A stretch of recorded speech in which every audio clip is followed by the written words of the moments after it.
B. Collins.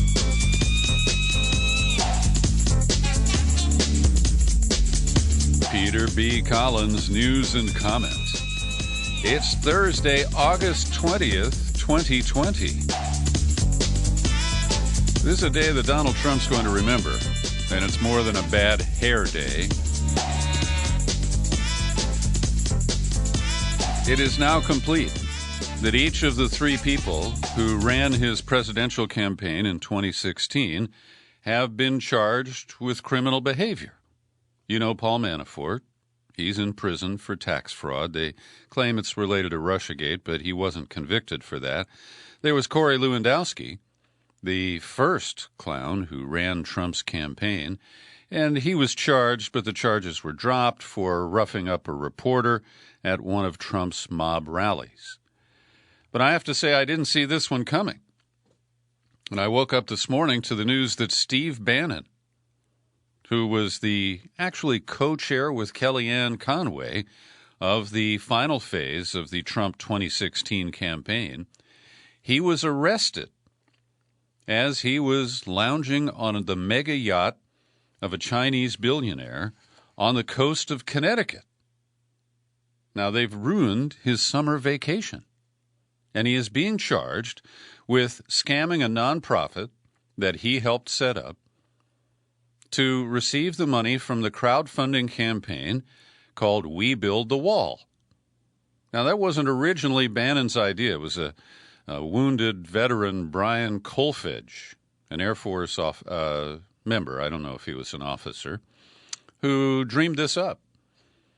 And they raised $25 million online from crowdfunding sites. And as part of the pitch to donate money to We Build the Wall, donors were assured that neither Kolfage nor Bannon or a couple of other of the now co-conspirators, Andrew Bottolato and Timothy Shea, that they were volunteers who would receive no compensation. All of the money would go to build a wall on the southern border. And Trump now says he didn't approve of it. He thought it was grandstanding, showboating. But that's not what Steve Bannon said. He said Trump gave it his blessing. And so they have done some construction on the southern border. There is a piece of wall that Bannon and his cronies can point to. But according to the indictment that was revealed today, Steve Bannon skimmed almost $1 million, maybe more, from the money that was donated by Trumpers. And he diverted some of that money to the founder, Kolfage. And the indictment says that Bannon used the money to sustain his lifestyle. So on the advisory board of this group, Chris Kobach of Kansas, Greg Palast's favorite target, the guy who was running all of the voter suppression schemes for the Republicans for the past few years.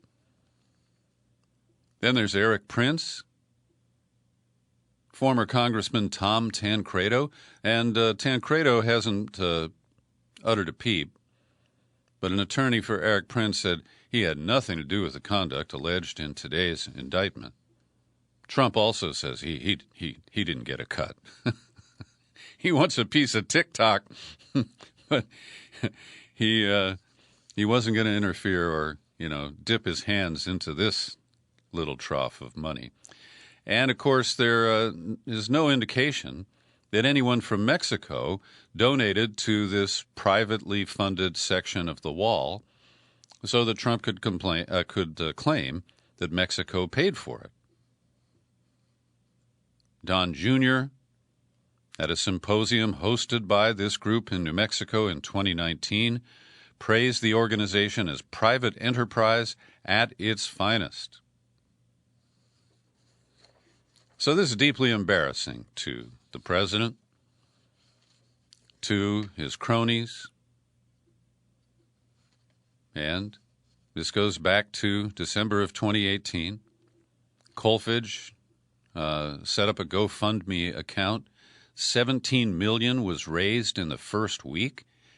And then realizing he was over his head, Kolfage, who had been notified by GoFundMe that he had to have a nonprofit to transfer the money to, so they kind of put it on ice. So Kolfage recruited Bannon and Bottolato, who's a venture capitalist, and the two took significant control of the day-to-day activities, set up a nonprofit, We Build the Wall Incorporated. So Audrey Strauss, who is the acting U.S. attorney in the Southern District of New York, said while repeatedly assuring donors that Brian Kolfage, the founder and public face of We Build the Wall, would not be paid a cent, the defendants secretly schemed to pass hundreds of thousands of dollars to Kolfage, which he used to fund his lavish lifestyle. Oh, my. But that was not the only bad news that our dear tweeter received today. A federal judge in the district court in Manhattan dealt a setback to Trump's lawyers because they were trying again to block release of his tax returns to the district attorney, Cy Vance Jr. The Supreme Court, as you know, denied Trump's initial sweeping argument that a sitting president had immunity from all criminal investigation. But they said, well, you can go back to lower courts and raise other objections. So they did, saying that this was harassment that could incapacitate. He's already incapacitated. But the judge in the case, Victor Marrero, he dismissed the new objection, saying the judicial process did not automatically transform into an incidence of harassment, merely because the proceedings potentially implicate the president. At its core, the claims by the lawyers for Trump amounted to absolute immunity through a back door. So William Consovoy, lawyer for the president, huffed and puffed and filed an emergency motion asking the judge to bar the accounting firm Mazars USA from turning over Trump's tax returns and other financial records until Trump can appeal. And, of course, he's trying to gum it to death, run out the clock. We know he's desperate to keep us from seeing those tax returns or any action based on them before the election. And I think that Michael Cohen's already tipped us off that Trump used fraudulent techniques, pumping up his net worth when it suited him to get loans or impress people, and reducing the value of his holdings when it was time to pay the tax man. That's fraud, pure and simple. It's not just, working the system to pay no more tax than you're obligated to. No. So the other thing that Trump is in hot water for is yesterday's comments about QAnon. And at a briefing yesterday, Trump was asked whether the claims that come from this group, they're always called a conspiracy theory, but, I'm allergic to that phrase. So they're a fringe cult.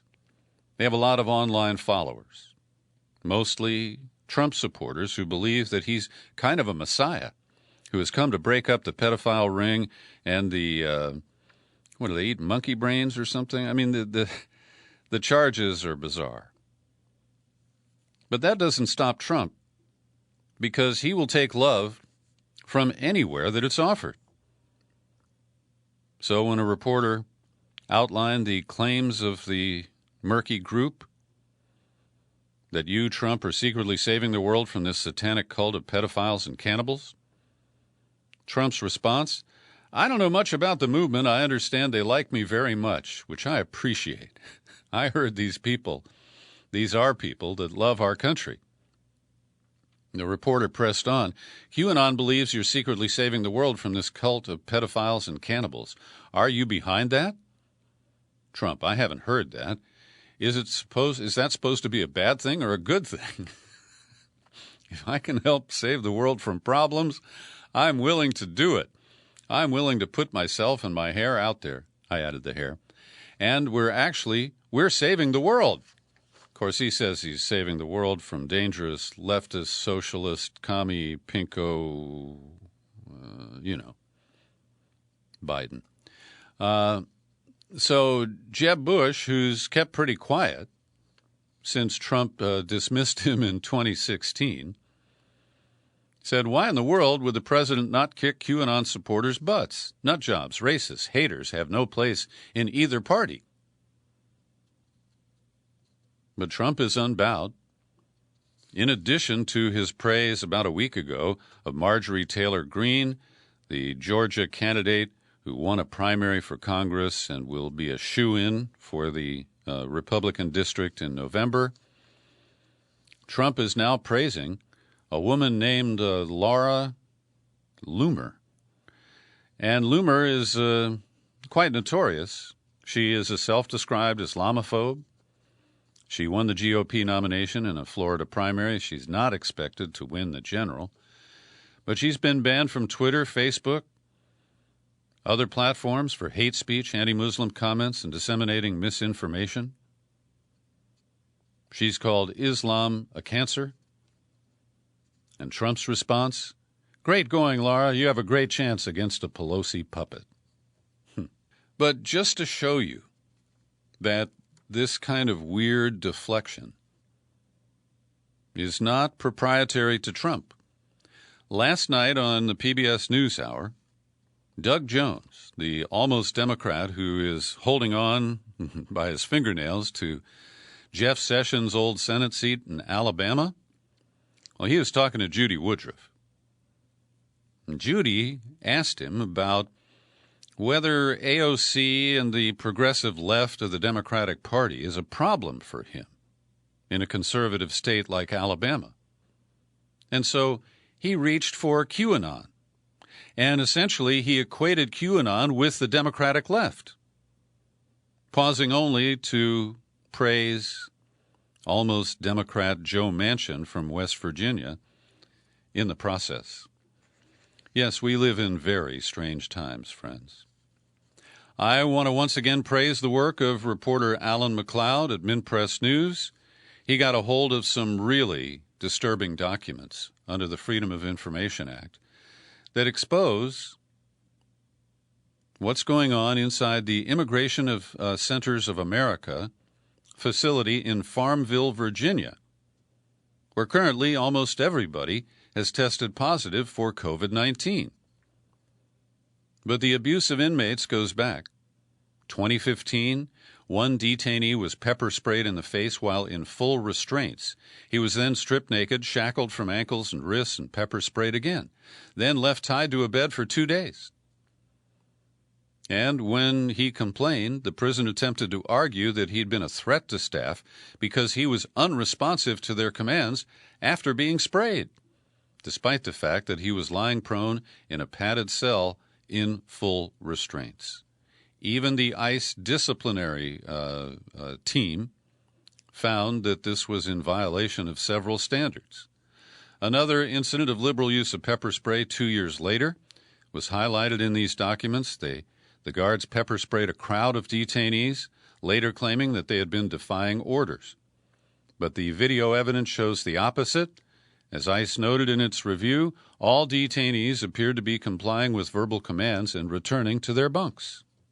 Hundreds of people held there have also been subject to food unfit for human consumption.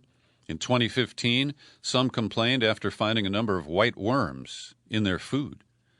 Farmville retaliated by threatening them with severe and swift consequences if they continued in any actions that degraded the reputation of the facility.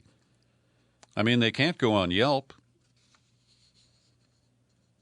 And an activist named Electra Bolotas from La Colectiva, a grassroots social justice agency, is quoted as saying, "Whenever anybody inside speaks up about the conditions, they are met with retaliation and threats to their immigration proceedings and their immigration cases. ICA is really careful about its brand image because it's trying to build more detention centers, especially in places where local economies have been depressed. So they sell themselves as a company with humane conditions." Now, currently, 90% of the prison population has tested positive, And back in April, Mint Press reported on a hunger strike, and we mention it here, involving about 100 detainees at Farmville who were demanding their release on medical and humane grounds. Also, they have allowed prisoners to be transferred into their facility. They've also shipped out immigrants to Guatemala, for example, where 75% of deportees on one single flight arrived with COVID-19. And my last question about Farmville is, doesn't the company that makes the video game have a potential lawsuit there, force them to change the name? Well, after the George Floyd protests and the abuse by New York police officers of protesters in the Big Apple, legislators in Albany finally changed the law and lifted the veil of secrecy on civilian complaints against cops in New York State. So today, the New York Civil Liberties Union, which obtained the records after state lawmakers repealed that law that had kept them secret, today posted the files of 323,911 complaints since 1985 filed with the Civilian Complaint Review Board. 81,550 officers were named in the complaints. And what we don't know is how that relates to just how many disciplinary actions occurred as a result. The records include all allegations of excessive force, abuse of authority, discourtesy, offensive language, as well as the board's findings and any discipline imposed by the police commissioner. So ultimately that data should surface. And the police union has been desperately trying to keep it locked up, but a federal appeals court today ruled that the data could be released, and the Civil Liberties Union did so. I'm always grateful to our listener Carl Howard, who scans the World Socialist website and shares articles with me. And I have not seen this elsewhere in the news. But last Saturday in Pittsburgh, it was Civil Saturday, and a group of people staged a protest march without a permit. And they appointed marshals to direct traffic and to keep the pedestrian demonstrators safe. One of them, 25-year-old Matthew Cartier, was working as a marshal, marching along when a van approached. They rolled down the window as if to ask directions, and it turned out to be a van load of plainclothes police officers. And just like it was Portland, they grabbed Cartier, hustled him into the van, which I believe was an unmarked van, but I can't quite confirm that from the report here. And they hustled him off to the Allegheny County Jail, where he has been charged in a criminal complaint for causing motorists to stop suddenly, producing annoyance and inconvenience.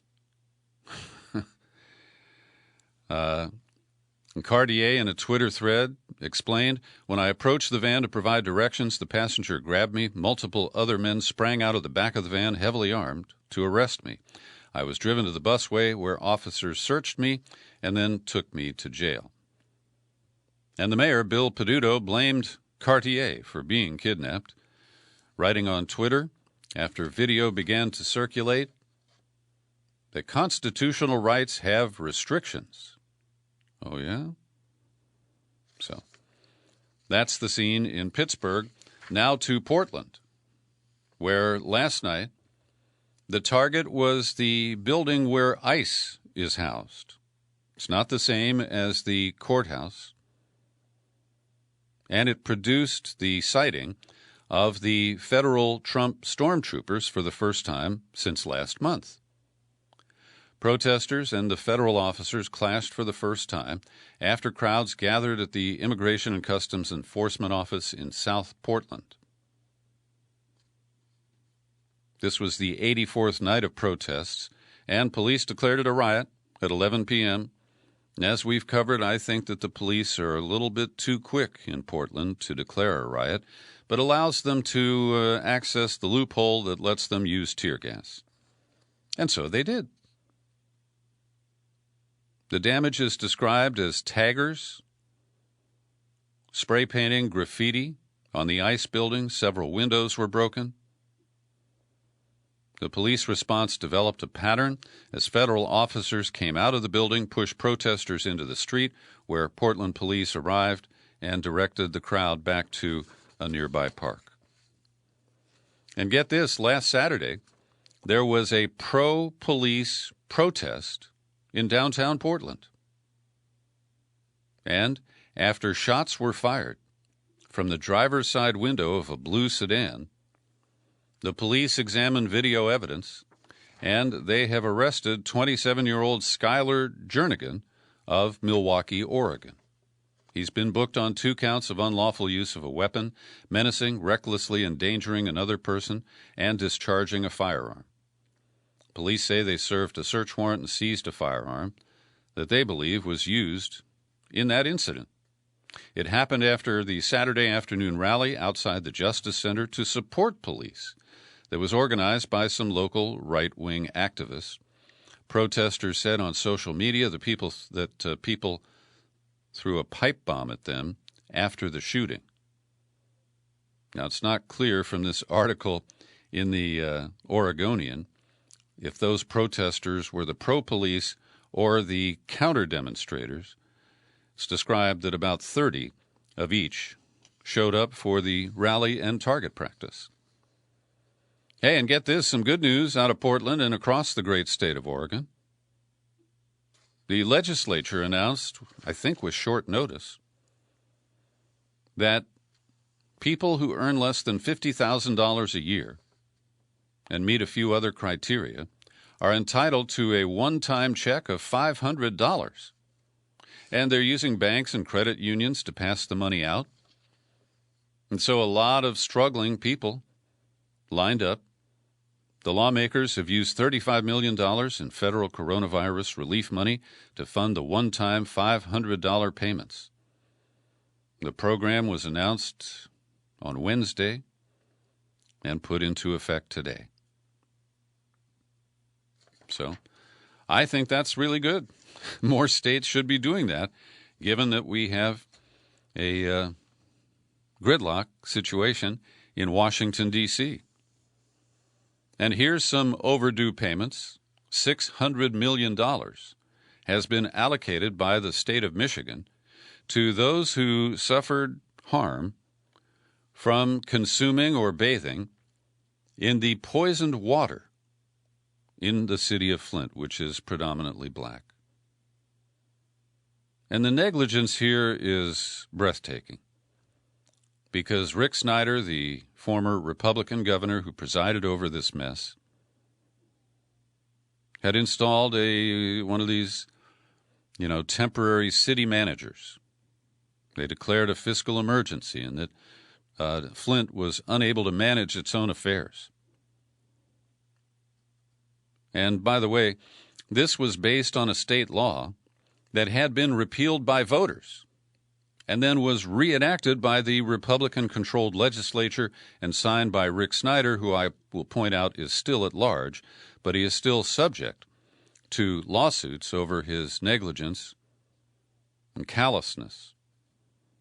And the current governor, Gretchen Whitmer, announced the money that has been appropriated. She apologized to residents for the uncertainty and troubles that they've endured since 2014. What happened in Flint should never have happened, she said, and financial compensation with this settlement is just one of the many ways we can continue to show our support for the city of Flint and its families.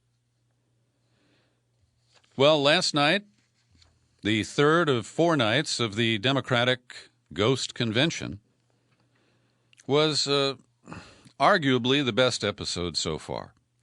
And I have to put that in context, okay, because it's still an infomercial.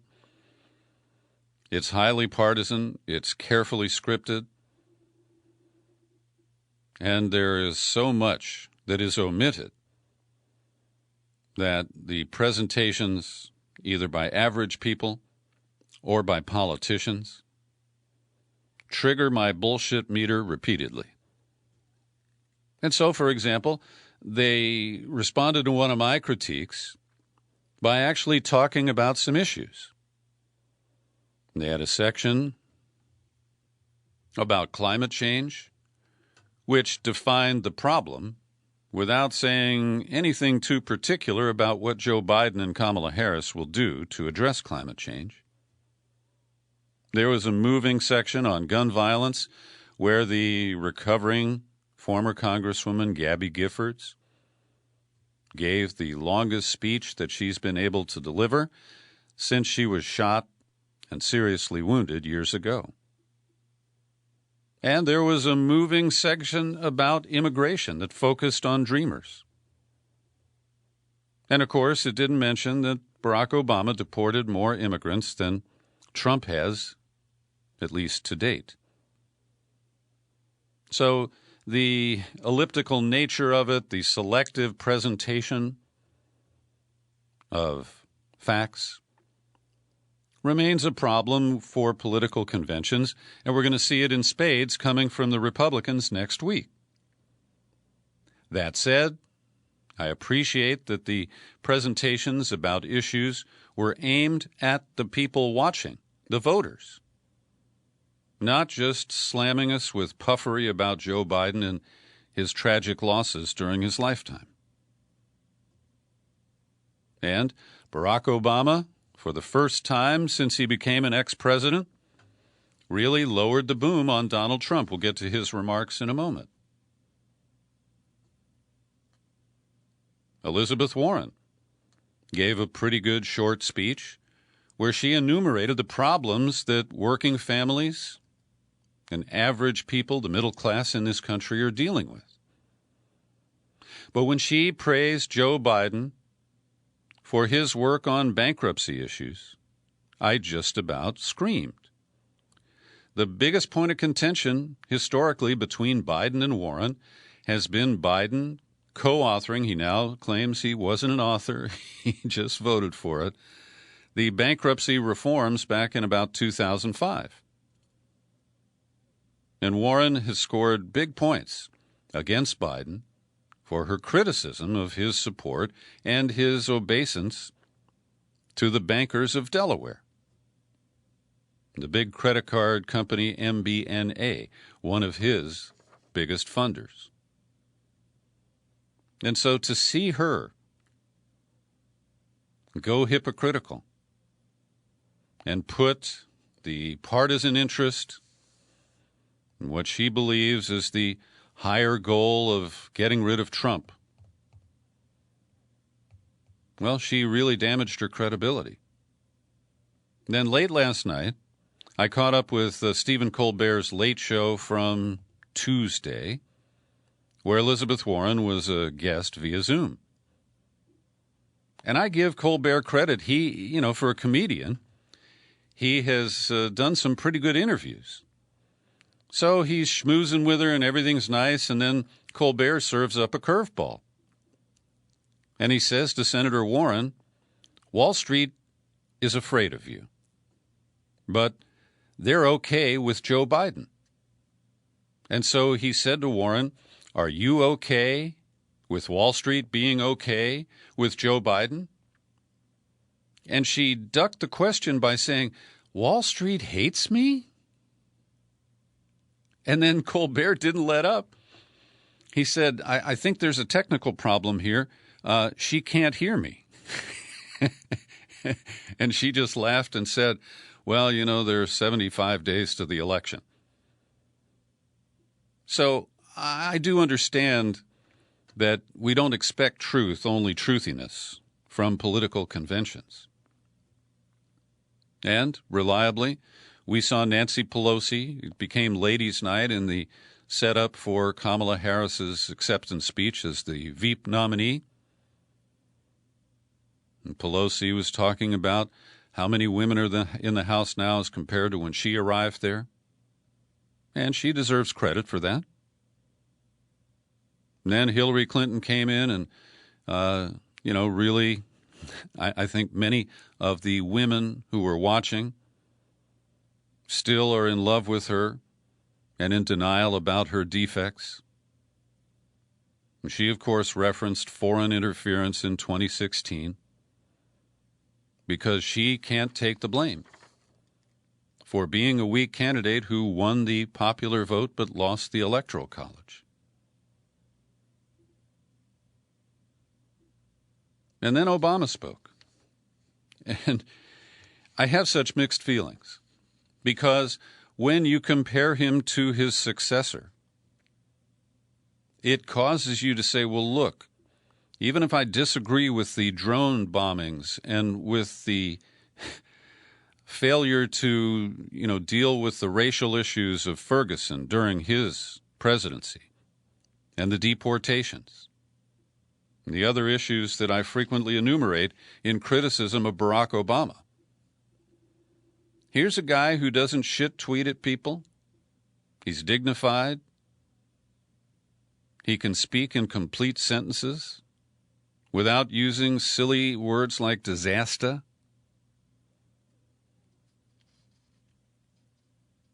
And so, my reaction to the optics was, well, this is the best night of this convention so far. And as Obama came out of his cocoon and attacked Trump, I thought he was effective. And he also embraced the theme of the evening, which also came from Hillary and also came from Pelosi and also came from Warren and also came from Harris. They're using fear to try to motivate Democrats to ignore whatever your criticism is of Joe Biden and the Democratic Party, that we got to get rid of Trump. Hillary's line, if Trump is reelected, things will even get worse. This can't be another woulda, coulda, shoulda election. And Obama, in his most pointed comments, said that he knew that Trump wasn't going to embrace his policies, but he thought he might kind of grow into the job, and he hasn't because he can't. He said, I did hope, for the sake of our country, that Trump might show some interest in taking the job seriously, that he might come to feel the weight of the office and discover some reverence for the democracy that had been placed in his care. But he never did. He hasn't grown into the job because he can't. And the consequences of that failure are severe. 170,000 Americans dead, millions of jobs gone, while those at the top take in more than ever, our worst impulses unleashed, our proud reputation around the world badly diminished, and our democratic institutions threatened like never before. Lovely words, eloquently delivered. And unlike Mrs. Obama, Barack didn't speak from their $12 million mansion on Martha's Vineyard, especially as he delivered the lines about those at the top taking in more than ever. He was at the Constitution Hall in Philadelphia, and he didn't really explain why. He did make a, heartfelt pitch for Joe Biden, his brother, he calls him. And Kamala Harris gave an adequate talk. As you know, I'm not a big booster of hers. I know too much about how she operated as the district attorney in San Francisco and the attorney general of California. But she's on the ticket, and mostly she is presenting as an identity politics candidate. And I have to say, as an older white guy, I pretty well felt left out last night. Just talking about women, women, and women. And that is the effort, the strategy behind Harris. She will have two goals. One is just to be the representative of identity politics and try to attract a Democratic base that way. The other is the attack dog on Trump and, to a lesser extent, Mike Pence. But I believe we have tried the identity politics before. And it only goes so far. And the pivotal group that the Democrats need to draw back are white, high school educated, working class males. And watching the parade last night, I can't imagine that they felt any more addressed by the proceedings than I did. David Sirota has done it again. He observed that the Wall Street Journal published an interview with the guy you might call Biden's alter ego. Ted Kaufman was Biden's chief of staff. When Joe became vice president, he completed Biden's term, did not win re-election, and he is a top dog in the Biden campaign. And he went to an interview on Tuesday at the Wall Street Journal where he said that any increase in federal spending will be difficult to achieve next year if Joe goes back to the White House. Quote, when we get in, the pantry's going to be bare. When you see what Trump's done to the deficit, forget about COVID-19, all the deficits that he built with the incredible tax cuts. So we're going to be limited. Now, number one, this is insulting because Ted Kaufman should be talking about and advocating for Democrats to lead the charge to repeal the 2017 tax cuts. That's $2 trillion a year in deficit right there. And Sirota quotes economist Dean Baker, the idea that we would not address pressing needs like climate change, child care, and health care because we're concerned about the debt burden is close to crazy. As long as the economy is not near its capacity, there is zero reason not to spend to address these priorities. And Sirota noticed that when the Wall Street Journal tweeted out Kaufman's comments, only one person retweeted it in the first 24 hours. So he tweeted it, and his followers made it a big deal. And now the Biden team is backpedaling. And we'll see how Joe does in his own speech tonight. I'm prepared not for gaffes, because it's going to be scripted, but just for stumbles. We'll see if he can protect himself from himself. Now, one of the signals that we are being wedged in by the Democratic strategy, taken for granted, we'll vote for Joe because we got nowhere else to go, is this ridiculous appeal to Republicans. Now, Mike Bloomberg changed his stripes. He's speaking tonight. They owe it to him because he dumped $1 billion in the coordinated effort to keep Bernie Sanders from winning the nomination. But we've seen Meg Whitman, Christy Todd Whitman, John Kasich, Susan Molinari. Who? And last night I didn't see any Republicans. That was somewhat of a relief. But 50 of the nation's most senior Republican national security officials, think spooks and hawks, in 2016 signed a letter saying they couldn't vote for Trump. Many, not all, of the same 50 have signed a new letter saying this time they will not only not vote for Trump, but they will vote for Joe Biden. And that is supposed to persuade whom? Because the Trump cult doesn't respond to these old guard Republicans. It's the Democrats who are now impressed by hawks and spooks. Which leads me to this timely piece from Patrick Martin. He's the reporter at the World Socialist website who appeared twice on our program in 2018 to alert us to the CIA Democrats who'd been recruited to run for Congress. So in 2018, there were 50 congressional seats where former military intelligence operatives entered the primaries. 30 of them won. And then 11 of those 30 won in the general election, more than 25% of the 40 previously Republican-held seats that were captured by the Democrats as they took control of the House. And now the 11 CIA Democrats who won in 2018 are all running for re-election, and they have been joined by, Well, a total of 34 who are running this year. 3 of them are running in the United States Senate. And I've linked to this article in the show file for today's podcast. I encourage you to read it. It will identify candidates in your state or your district who you may not know are coming out of the military intelligence sector of our government. And I've made a note. I'm going to see if I can get Patrick Martin back for an in-depth interview as early as next week. So stand by for that. And speaking of the CIA, interesting piece coming from the Access journalists over at The Intercept. And that would be the former New York Times reporter James Risen and the whistleblower burner, repeat offender Matthew Cole.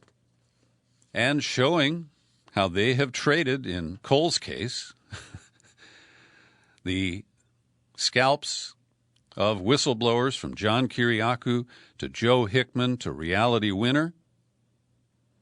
They are reporting that the current CIA boss, Bloody Gina Haspel, is very concerned that Trump may dump her even before the election.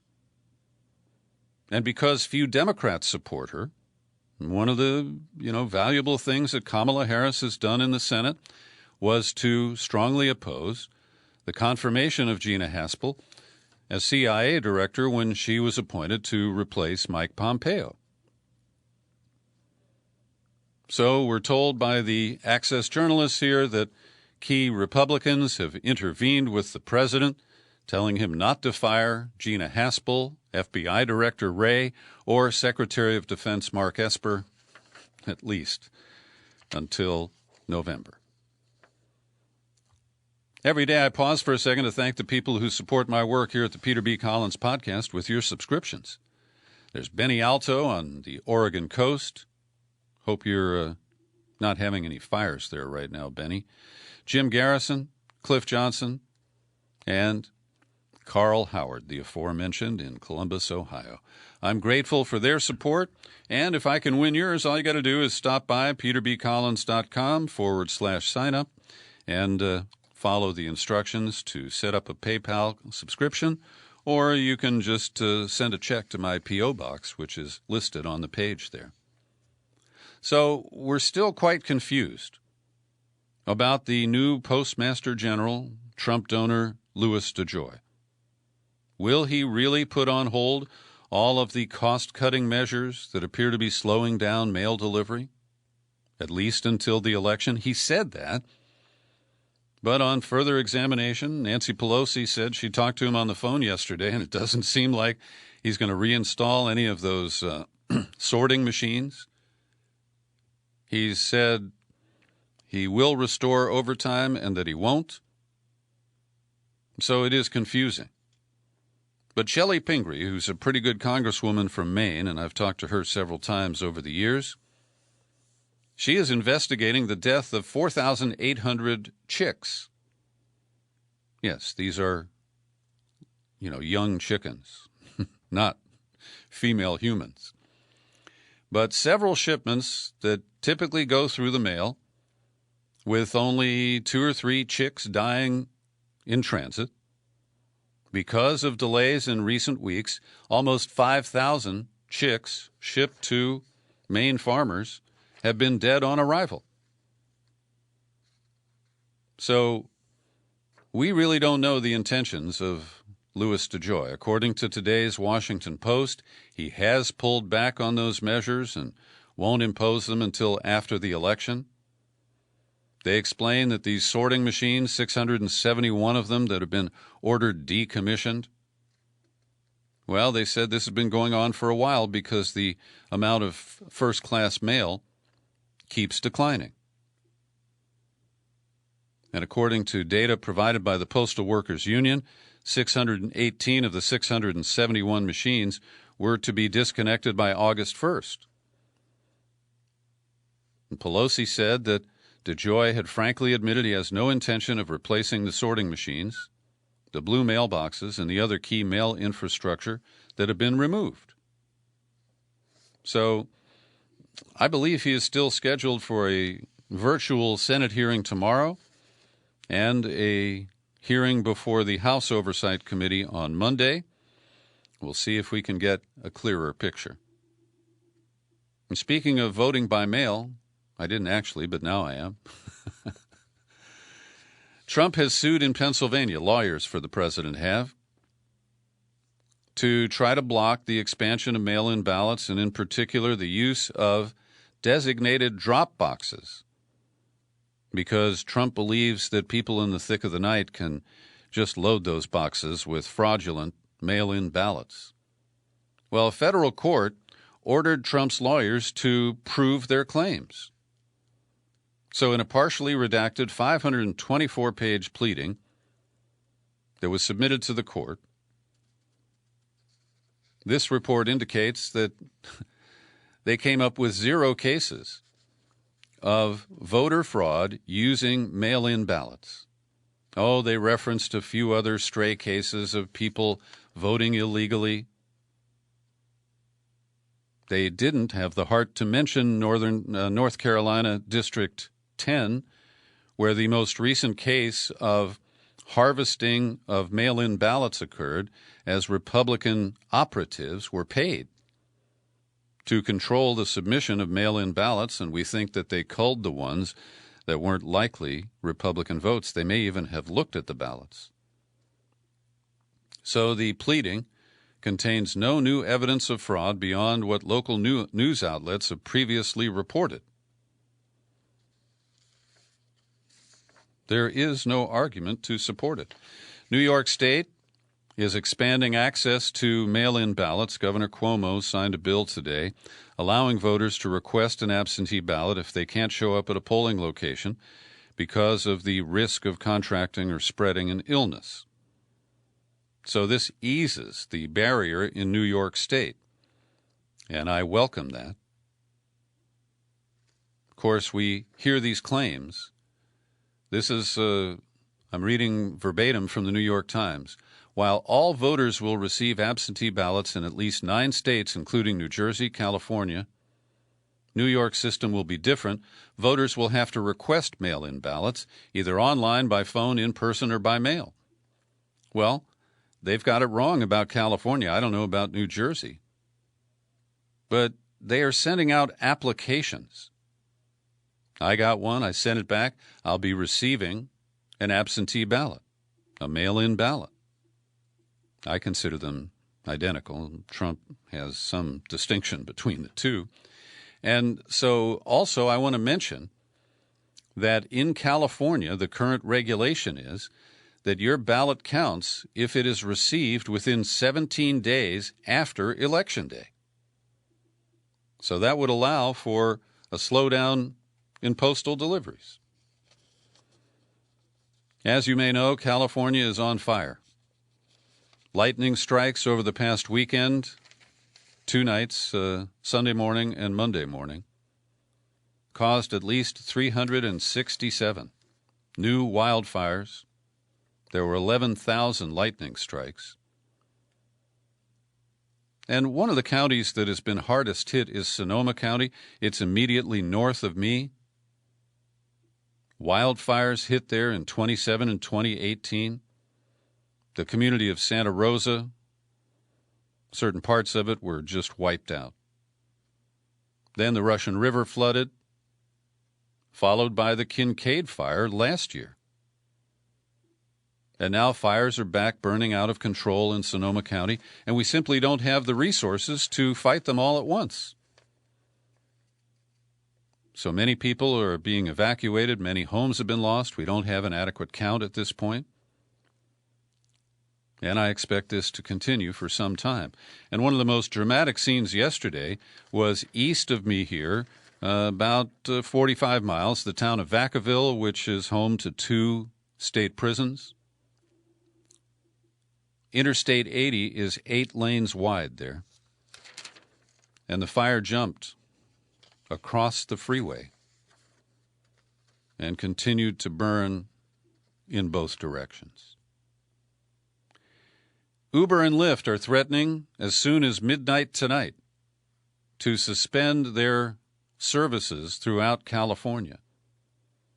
They're going to use their customer base and abuse their drivers to try to leverage a state judge who is trying to get them to follow Assembly Bill 5, which forces them to treat their drivers as employees and not as independent contractors.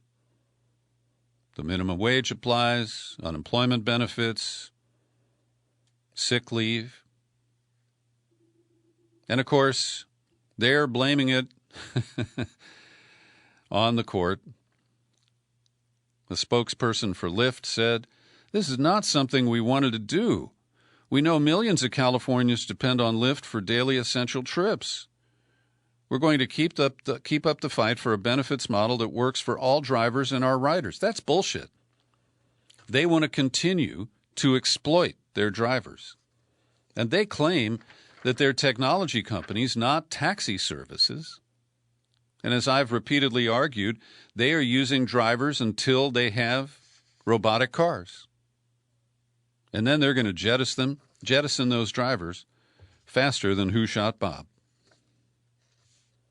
They're doing all this to anger California voters to get them to pass a ballot measure that would invalidate Assembly Bill 5. I didn't expect this one. As you know, Tucker Carlson occasionally agrees with me on certain topics, but I am no fan of the Fox News anchor. And on a recent vacation, he was in Jackson Hole, and he was hanging out with a guy named Nick Ayers, who is Mike Pence's former chief of staff. And then they huddled with Donald Trump Jr. And suddenly, they're environmentalists. And the three of them are leading the Republican charge to persuade Donnie Sr. to intervene and block the approval of the Pebble Mine on Bristol Bay. Because these guys like to go fishing there, and they know that the Pebble Mine will pollute Bristol Bay. And so suddenly they're honorary Greenpeace members. The devastation caused by that oil tanker that ran aground in Mauritius, spilling about 1,000 tons of oil into the Indian Ocean. The captain of that ship was arrested last week. He's been arraigned in a local court. His name is Sunil Nandeshwar. And he was in charge of a Panama-flagged, Japanese-owned tanker, the Wakashio. It went off course, grounded on a coral reef, and has broken up. They were able to offload some of the oil, but then the ship broke up. And the report is that the captain and the crew were partying, probably had the autopilot on when the ship hit the reef. Good piece in today's Guardian. It focuses on Seattle and other locations that are responding to the efforts to reduce greenhouse gas emissions by phasing out the use of natural gas in home heating and cooking. And I have to say that I don't like electric stoves, ranges. We've got an electric oven, but we have a gas stovetop. And I prefer to cook with gas. And so the idea in phasing out the use of natural gas is to ban gas hookups in new construction. So they did that in Seattle. We have several communities here in California who've done it. And now the natural gas industry and its allies are pushing back.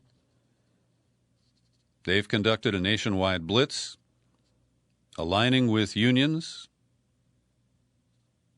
and local businesses to try to block the passage or implementation of these measures. In Seattle, Puget Sound Energy hired a lobbying firm that had previously defeated a proposed tax on sugary drinks. CBE Strategic developed an action plan targeted at countering the efforts of 350.org, stopping local governments from enacting restrictions on natural gas. And they have taken their movement national, so watch for it in your community. Here's today's COVID-19 update prepared by Linda Lewis. Statistics, we look at the big picture. Worldwide, 22.5 million cases have been declared positive COVID-19. The total death count now approaching 790,000. In the United States, 5.5 million cases, total deaths edging up to 174,000. And the pattern continues from last week. The number of new cases is declining, but we have to ask if that's because testing is declining.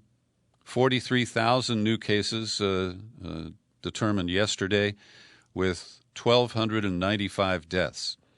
And as I've been pointing out, the last couple of weeks we've seen low death counts on the first 2 days of the week, and then jumping back up above 1,000 a day in the latter part of the week.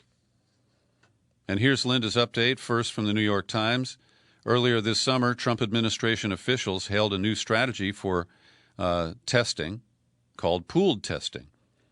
And this approach combines samples from multiple people to save time and testing supplies. And Dr. Fauci and Admiral Brett Giroir said pooling would allow for constant surveillance of large sectors of the community. But now we are learning that it's become worthless in many places, in part because there's simply too many cases to catch. Pooled testing only works when the vast majority of batches test negative. If the proportion of positives is too high, more pools come up positive, requiring each individual sample to then be retested. Nebraska's State Health Laboratory, for example, was a pooling trailblazer when it started combining 5 samples in a test in mid-March. But the lab was forced to halt that on April 27 when local positivity rates surged past 10%. With that many positives, there was little benefit in pooling.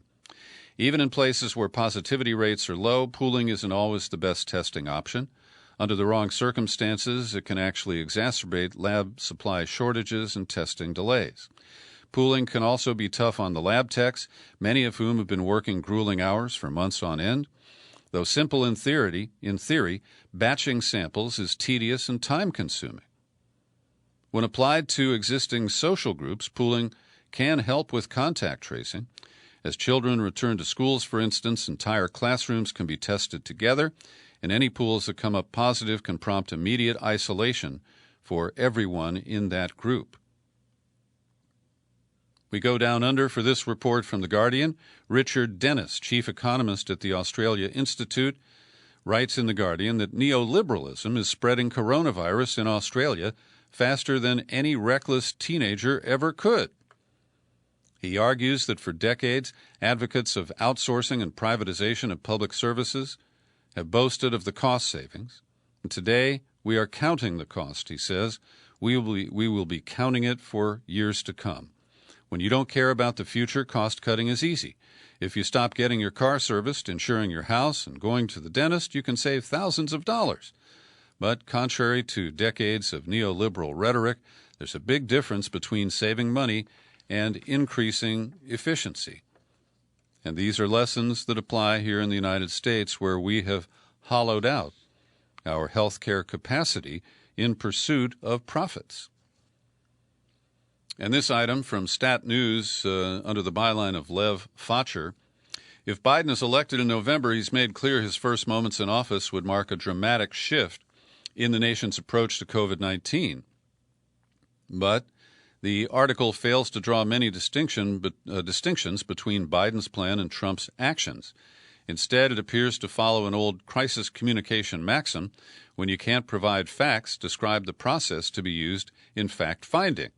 For example, the process includes a de facto COVID-19 war room and key aides who will brief Biden. We're told that Biden is going to appoint a supply chain commander. But Trump has attempted all of those things too. So, in the article, quote, Biden has pledged to dramatically ramp up testing efforts, restore a biodefense official to the National Security Council, and improve COVID-19 surveillance by revamping insurance claims data. A description of the Biden campaign's decision to shut down its headquarters in Philadelphia sounds like an attempt to make Biden look like a decisive, caring leader. In a conference call, his aides brought together a group of doctors, including David Kessler, former FDA commissioner. We recommended on that day my first phone call to shut down campaign headquarters, Kessler said, and to their credit, they did it within 2 hours. But many people will remember, Linda points out, that days later, Biden urged the public to vote in person for him at primaries in Florida, Ohio, Illinois, and Arizona. And from the Washington Post, evidence is growing, they say, although the 3 studies they cite each have defects in limited populations. But the evidence they're saying that's growing is that children may play a larger role in transmission than previously believed. So the new study comes from Mass General Hospital, and the author is Alessio Fasano. He says that because children tend to exhibit few, if any, symptoms, they were largely ignored in the early part of the outbreak and not tested, but they may have been acting as silent spreaders all along. Fasano, some people thought that children might be protected. This is incorrect. They may be as susceptible as adults, but just not visible. And on July 30th, in a prior study reported in JAMA, that children under age 5 with mild or moderate illness have much higher levels of virus in the nose compared with other kids and adults. Shortly before that, investigators in South Korea published a household study that some believed implied older children could spread the virus as readily as adults, while younger children less so. But researchers later clarified it was unclear whether the transmission came from the older children or from contacts that they shared with family members. Well, last week, the United States suffered a big setback at the UN Security Council. Only the Dominican Republic embraced the bizarre proposal that we should impose or continue an arms embargo on Iran. And it's not like I want to see arms flowing anywhere, really. But fundamentally, it's so ridiculous because this is based on the agreement that the U.S. exited.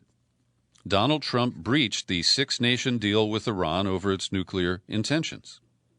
But they want to use a clause in there to what is called snap back sanctions, claiming that Iran has breached the agreement that we breached before they may have breached it. So Trump has sent Mike Pompeo on a fool's errand to once again demand that the world crack down on Iran. At the center of a scandal in Mexico revolving bribes and payments paid by Pemex, the state oil company, well, the former head of Pemex, Emilio Lozoya, has returned to Mexico after being extradited, and he is now pointing the finger at 3 past presidents. I'll just leave the suspense out. Vicente Fox is not one of the 3. In a leaked 63-page deposition, Lozoya, who was extradited from Spain in July to face corruption charges of his own, he fingered Enrique Peña Nieto, who served from 2012 to 2018, Felipe Calderón, president from 2006 to 2012, and Carlos Salinas, who was president from 1988 to 1994. We don't have the details on how much money they were paid. The opposition leader in Russia, Alexei Navalny, was on a flight into Moscow from the Siberian city of Tomsk. In Tomsk, he had drank a cup of tea, and on the flight he became violently ill, and he and his allies believe that he has been poisoned. One of his spokespeople said, "This is Putin. Whether he personally gave the order or not, the blame is entirely with him. The only thing he had consumed that morning was the tea at the airport coffee shop."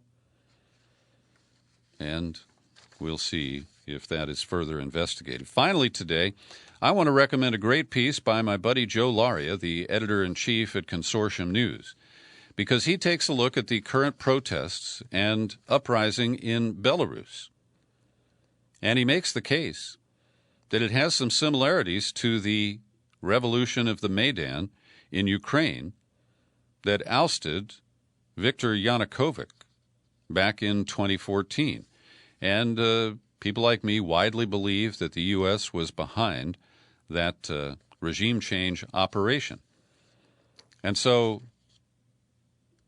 Joe Laria sees similarities. He writes, in Belarus, the U.S. National Endowment for Democracy, which was created to undermine and overthrow governments the U.S. does not like, has 34 projects running to bring democracy to the country. An array of current and former U.S. officials have made ominous statements both before and after the August 9th presidential election, which strongman Lukashenko claimed he won with 80% of the vote. And Laria writes, there can be little doubt the U.S. is meddling in Belarus. We simply don't have the overt evidence that was visible in Ukraine. There's more in the article. I've linked to it in the show file for today's podcast, so check it out. Thanks for listening to my daily news and comment podcast. You are free to share it absolutely everywhere. You'll find it on YouTube. And I remain Peter B. Collins. Happy trails to you until we meet again. Happy trails to you. Keep smiling.